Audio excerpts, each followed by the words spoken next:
Bien-aimés dans le Seigneur, Shalom, je vous bénis tous dans le nom merveilleux de notre Seigneur Jésus-Christ. Aujourd'hui, nous allons nous entretenir sur une histoire très importante qui se trouve dans le livre de Genèse au chapitre 38, du premier verset jusqu'au verset 30. Donc pour gagner le temps, nous n'allons pas lire tout le texte, mais nous allons lire quelques versets et entrer dans le vif de notre sujet. La Bible dit, Genèse chapitre 38, je commence au premier verset. En ces temps-là, Juda s'éloigna de ses frères et se retira vers un homme d'Adilam nommé Hira. Là, Juda vit la fille d'un Cananéen nommé Shua. Il la prit pour femme. Et elle alla vers elle, elle devint enceinte et enfanta un fils qu'elle appela de nom Er. Elle devint encore enceinte et enfanta un fils qu'elle appela du nom Onan. Elle enfanta de nouveau un fils qu'elle appela Shelah. Juda était à Zib quand elle l'enfanta. Juda prit pour elle, son premier-né, Er, une femme nommée Tamar.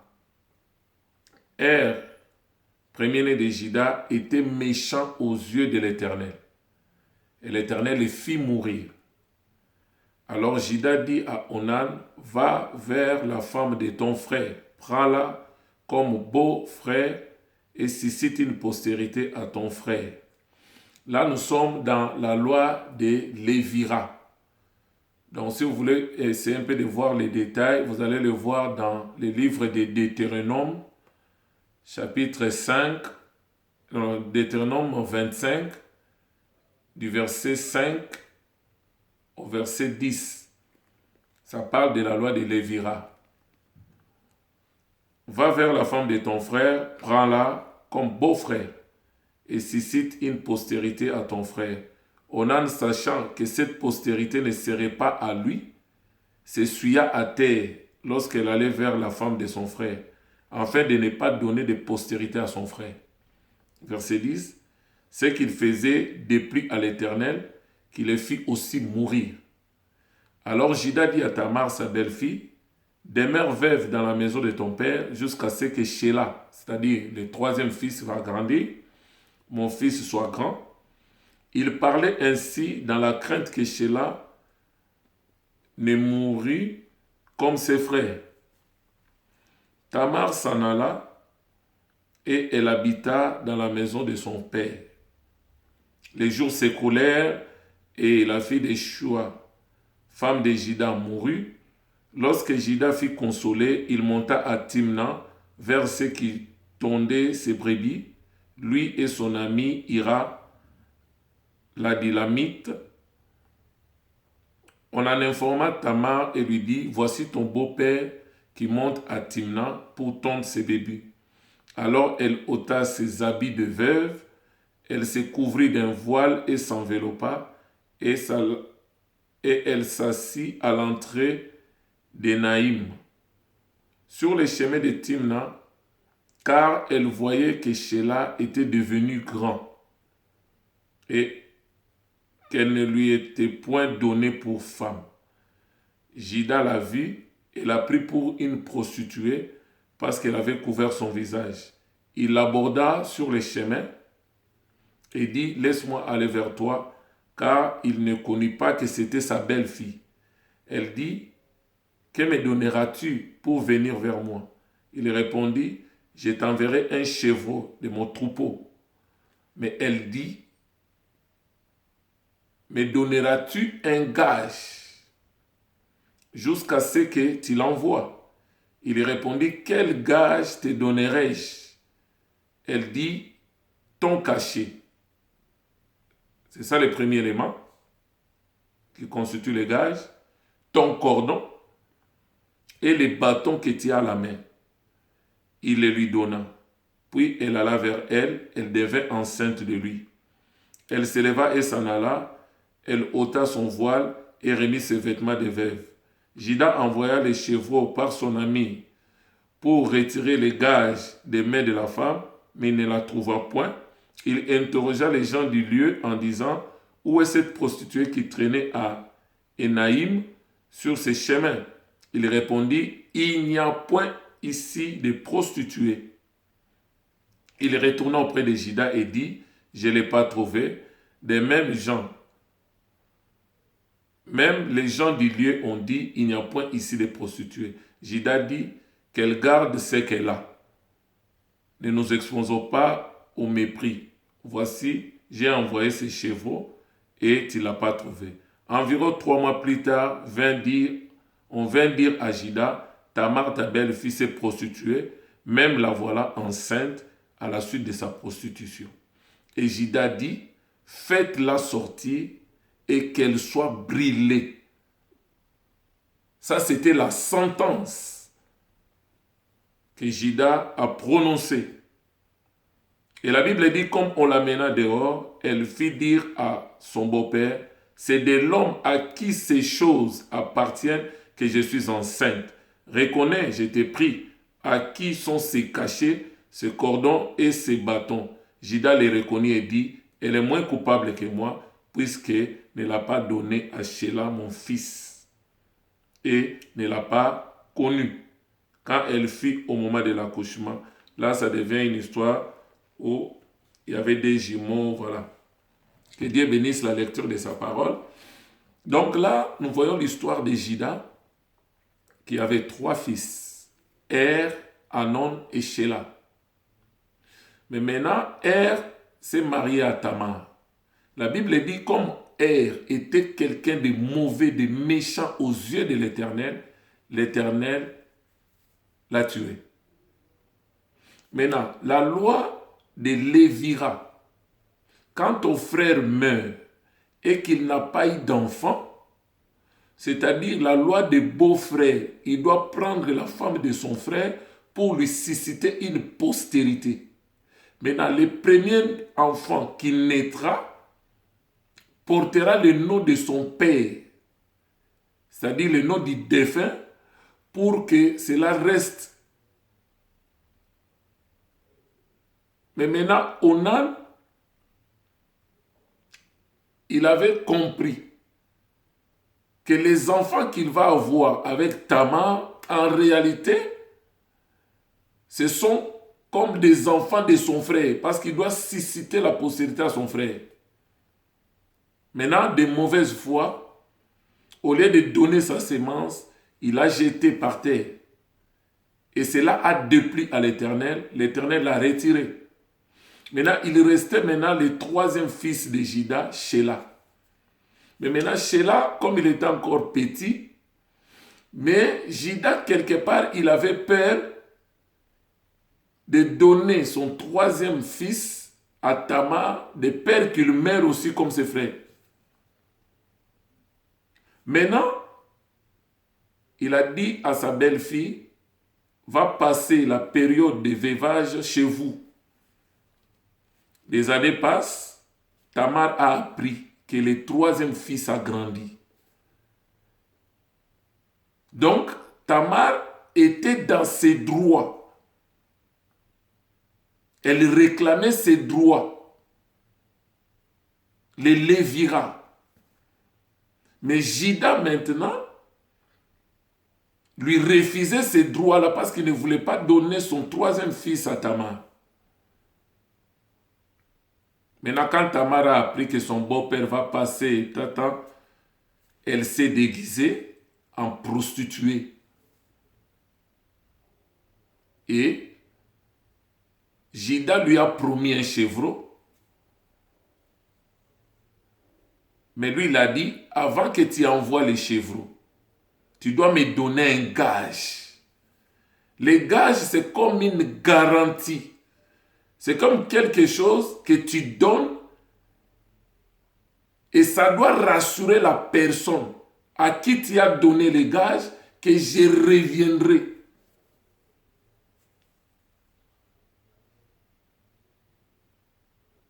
Maintenant, le gage qu'il avait donné, il y avait 3 choses. les cachets.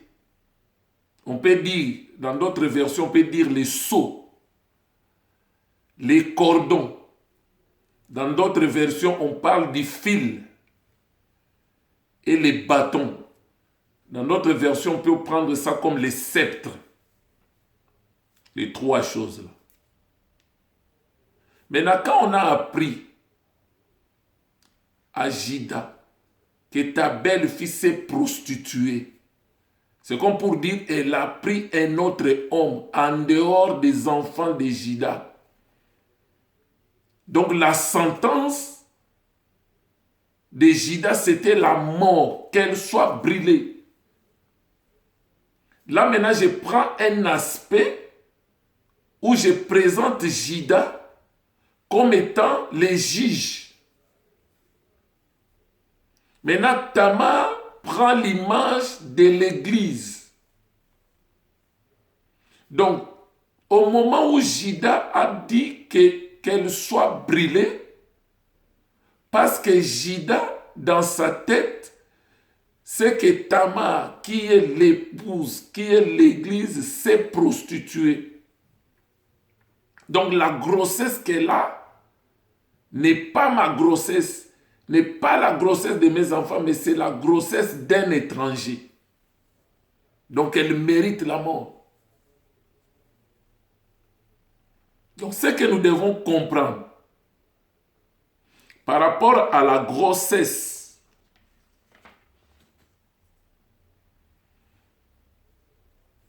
nous, en tant qu'épouses du Seigneur, nous devons recevoir la sémence de notre époux, qui est Christ. C'est comme quand vous prenez l'histoire de Marie. Marie, elle était vierge. Là, je suis dans Luc, au chapitre 1er. Je prends le verset 31 jusqu'au verset 35. Elle était vierge. Mais l'ange est venu le visiter. L'Éternel a parlé par l'entremise de l'ange. Elle a dit, je suis vierge, mais comment cela se fera-t-il? La Bible dit, le Saint-Esprit viendra sur toi. La puissance du Très-Haut te couvrira. Et le Saint-Enfant qui naîtra de toi sera appelé fils du Dieu Très-Haut. Tu lui donneras le nom de Jésus. Donc le problème qui était là, l'enseignement que nous pouvons recevoir de Marie, c'est-à-dire nous avons l'image de Marie qui était vierge. C'est là où l'apôtre Paul nous dit, dans 2 Corinthiens chapitre 11, les versets 2 à 4, il dit, je suis jaloux de vous, de la jalousie de Dieu. Pourquoi? Parce que je vous ai fiancés à Christ comme des vierges pures pour vous les présenter ce jour-là. Maintenant, si nous nous posons la question, de quelle manière il nous a fiancés à Christ? C'est par rapport à l'enseignement, à la doctrine qu'elle nous a donnée. Si nous allons dans Genèse, au chapitre 3, nous voyons l'histoire d'Ève et d'Adam.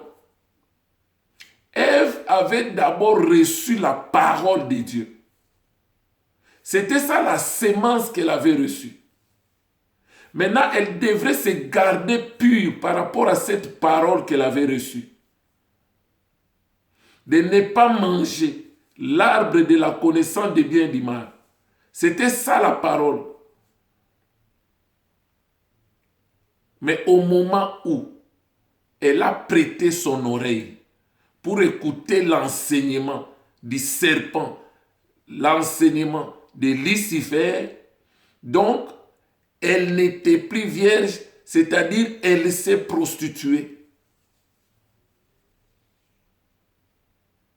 Et la sentence de Dieu, c'était de les chasser de sa présence. C'est de la même manière, Jida, qui joue le rôle des juges, Quand elle a appris que Tamar est enceinte, donc, si ce n'est pas ma grossesse, si c'est la grossesse d'un étranger, c'est qu'elle s'est prostituée, elle mérite la mort, elle doit être brûlée. Or, être brûlée, c'est-à-dire, elle mérite l'enfer, elle doit aller en enfer.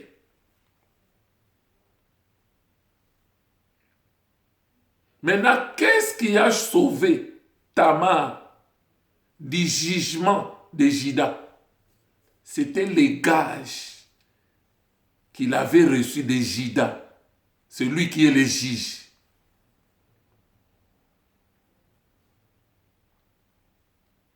Donc c'est pour nous dire, pour que l'Église puisse avoir la vie sauve, parce que quand je parle de l'Église, je parle de l'Église dans toutes ses dimensions. Je parle de l'Église individu, tel que vous et moi. Nous sommes l'Église. Donc vous devez avoir les gages pour avoir la vie sauve, pour échapper au jugement divin. Je parle de l'Église en tant que groupe de personnes, ce qu'on peut appeler communément l'Église locale.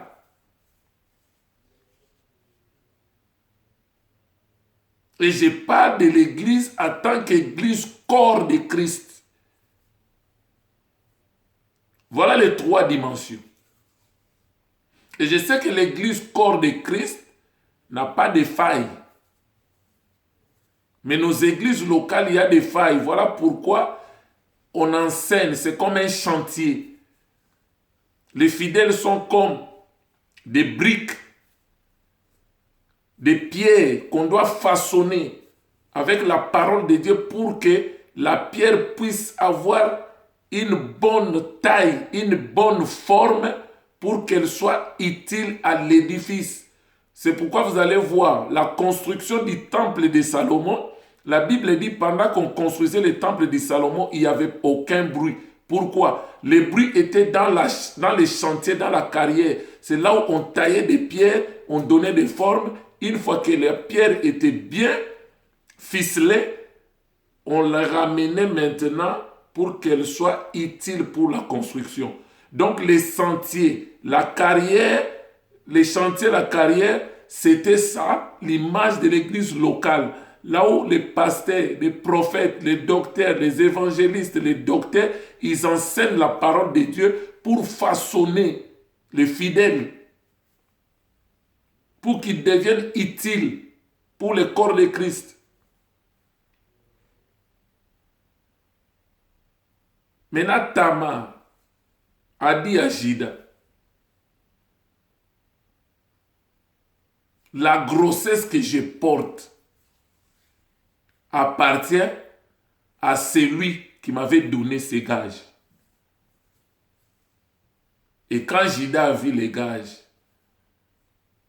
il a reconnu. Et c'est ce qui a permis que Tamar échappe au jugement, que Tamar soit justifiée. Maintenant, quand je prends le premier élément, parmi les gages, nous avons premièrement les cachets. En d'autres termes, nous pouvons aussi parler du sceau. Là, je prends Éphésiens. Éphésiens chapitre 1er. Éphésiens chapitre 1er.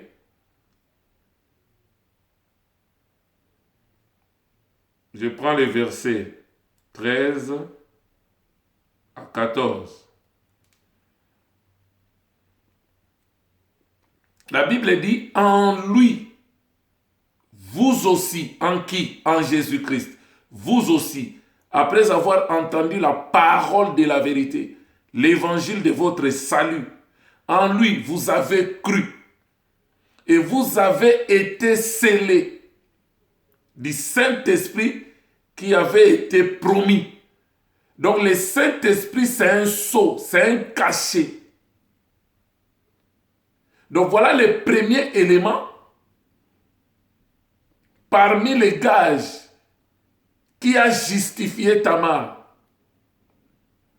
La Bible dit au verset 14, les sceaux du Saint-Esprit, lesquels est un gage de quoi? De notre héritage. Or, notre héritage, c'est quoi? C'est le royaume, c'est le ciel. L'héritage, ce n'est pas les biens matériels de ce monde. Parce que les biens matériels de ce monde, même les satanistes, ils en ont. Et les diables les donnent aussi. La richesse de ce monde, la gloire de ce monde, la puissance de ce monde. Il l'a dit dans Luc 4. Il les donne aux pécheurs, il les donne à ses acolytes, il les donne aux satanistes. L'héritage, c'est le royaume, c'est le ciel, c'est le paradis. Ça n'a rien à voir avec les biens matériels. Parce que s'il faut comprendre bien les choses, les diables, ils proposent à l'homme des choses qu'il voit. Il dit, regarde la gloire de ce royaume. Regarde la puissance de ce royaume. Je les donne à qui je veux, mais à une seule condition, que la personne m'adore, qu'il vende son âme et qu'il soit mon serviteur, je lui donne tout. C'est-à-dire, le diable propose à l'homme des choses visibles, des choses qu'on voit. Mais par contre, Dieu propose à l'homme des choses que l'homme ne voit pas. Maintenant, il faut que l'homme saisisse ces choses par la foi. C'est ça la différence. Il est plus facile d'accepter une proposition des choses que tu vois. Mais quand on te propose des choses que tu ne vois pas, mais on te dit crois que tu l'auras. C'est ça la vie chrétienne, c'est ça la vie de la foi. Et la Bible dit dans Romains chapitre 8, à partir du verset 24 jusqu'à verset 26, la Bible dit ce qu'on voit, on ne peut pas l'espérer parce qu'on le voit déjà. Mais on doit espérer aux choses qu'on ne voit pas. On doit espérer à l'héritage.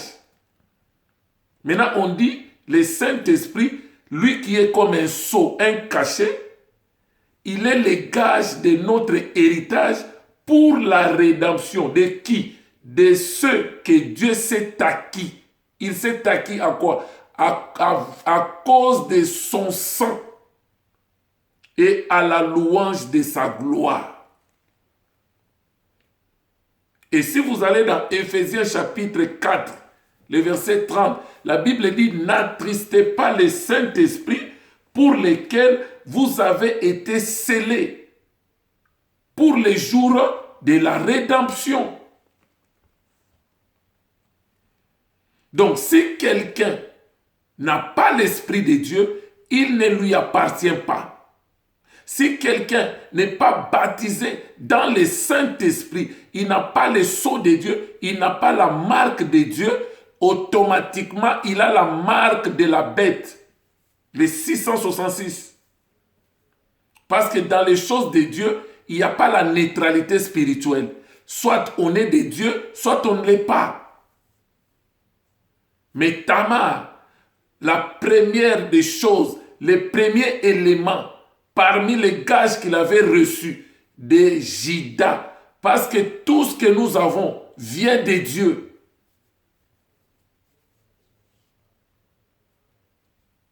Il nous donne les gages comme garantie pour dire « je reviendrai ».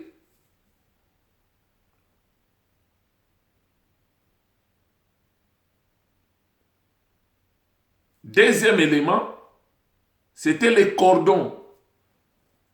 Dans d'autres versions, on utilise les fils, comme les fils cramoisis.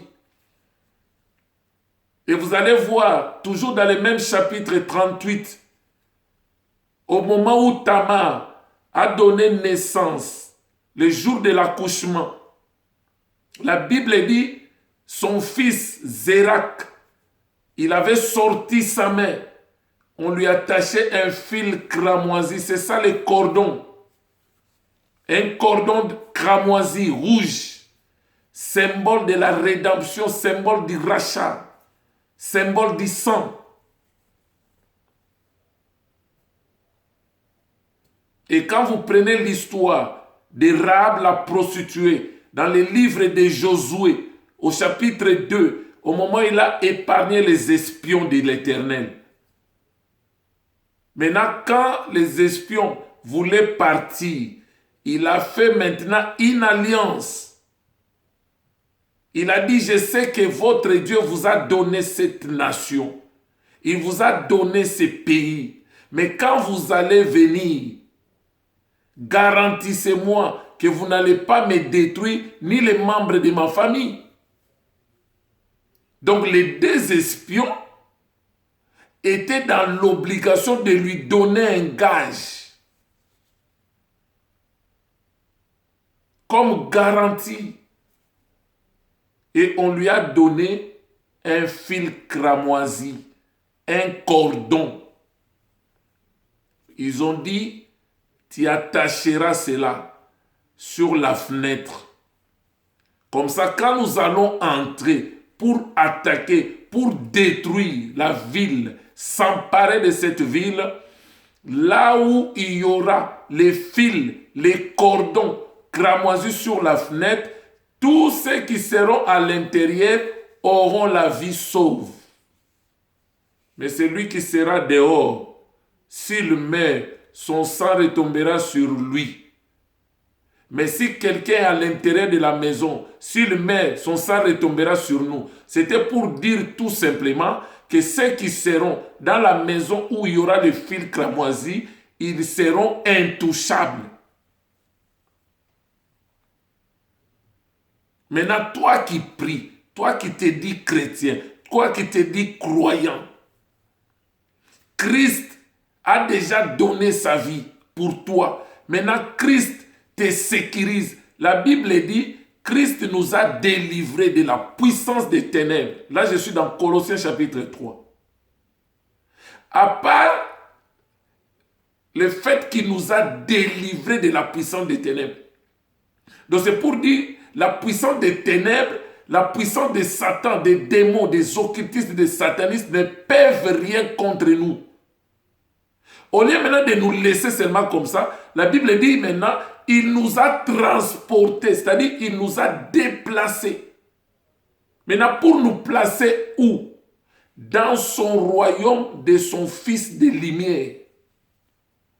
Maintenant, ta vie est cachée en Jésus-Christ dans les lieux célestes. Maintenant, la question, qui peut te toucher? Tu es sécurisé. En Christ, tu es immunisé. Tu es intouchable. Et la même chose, nous le voyons dans Exode 12. La maison où on devrait célébrer la Pâque, on devrait prendre le sang de l'animal, les mettre sur les deux poteaux et sur les linteaux. Comme ça, quand l'ange exterminateur, Dieu entre en jugement, c'est comme les deux espions, quand ils ont dit à Rahab la prostituée, quand nous viendrons pour attaquer, là où il y aura les cordons, il y aura la vie sauve. Donc le sang de Jésus nous protège, nous immunise. Et nous devons comprendre cette vérité. Et le troisième élément, c'est les bâtons ou les sceptres. Là, nous voyons les symboles du pouvoir, les symboles de l'autorité, les symboles de la puissance, les symboles de la royauté. Dans Genèse 49, le verset 10, quand on bénit Juda par la bénédiction prophétique de Jacob, il a dit les bâtons et les sceptres des commandements ne s'éloignera pas de Juda jusqu'à ce que vienne le Shiloh. C'est lui à qui appartient le sceptre et le peuple, que le peuple lui obéisse. Donc là, nous voyons les commandements. Là, nous voyons l'autorité. Nous voyons la royauté. Apocalypse 1,6, la Bible dit quoi? Il nous a rachetés par son sang et il a fait de nous des rois et des sacrificateurs. Nous sommes des rois et des sacrificateurs. Et dans Apocalypse 5, le verset 10, la Bible dit, il a fait de nous un royaume des sacrificateurs, c'est-à-dire des rois en même temps des sacrificateurs. Nous sommes différents des sacrificateurs de l'Ancienne Alliance. Parce que les sacrificateurs de l'Ancienne Alliance, ils étaient seulement sacrificateurs. Mais dans la Nouvelle Alliance, nous sommes en même temps rois et en même temps sacrificateurs. Parce que déjà, quand vous prenez Melchisédek, il était roi de Salem, en même temps sacrificateur du Dieu très haut. Maintenant, la Bible dit, le sacerdoce de Christ, le sacerdoce est royal. Il est lui-même sacrificateur, en même temps roi des rois. Et il a fait de nous des petits rois. Donc c'est pour dire, Tamar a échappé au jugement de Juda, à la sentence de l'enfer, du feu, parce que, premièrement, elle portait la sémence de Juda, la grossesse de l'époux. C'est comme quand vous allez dans Apocalypse 12. La Bible dit, une femme enveloppée du soleil, la ligne sous ses pieds. Elle était en travail. Elle criait dans quoi? Dans les douleurs de l'enfantement. Pourquoi? Parce qu'elle avait reçu la sémence de l'époux. Et après, vous allez voir, elle était un grand signe. Après, maintenant, il y avait un autre signe, un dragon rouge feu qui cherchait à dévorer le fils mâle, l'enfant qui allait naître de cette femme. Donc, si l'ennemi nous attaque, l'ennemi ne nous attaque pas par rapport à nos richesses, à nos avoirs. Il nous attaque par rapport à la sémence de la parole que nous portons en nous. C'est pourquoi la Bible dit, dans mon royaume, il n'y aura ni stérile ni celle qui avorte. Parce qu'en Christ, nous avons reçu la sémence de la parole. Et nous n'allons pas avorter cette parole pour tomber dans l'apostasie. Nous garderons cette parole jusqu'à ce que cette parole en nous se fasse chair. C'est ça le gage qui va nous sauver, qui va nous faire échapper au jugement du feu. Compte tenu du temps, on s'arrête là. Que l'Éternel vous bénisse. Abonnez-vous et faire abonner les autres. Que Dieu vous bénisse dans le nom précieux de notre Seigneur Jésus-Christ. Amen.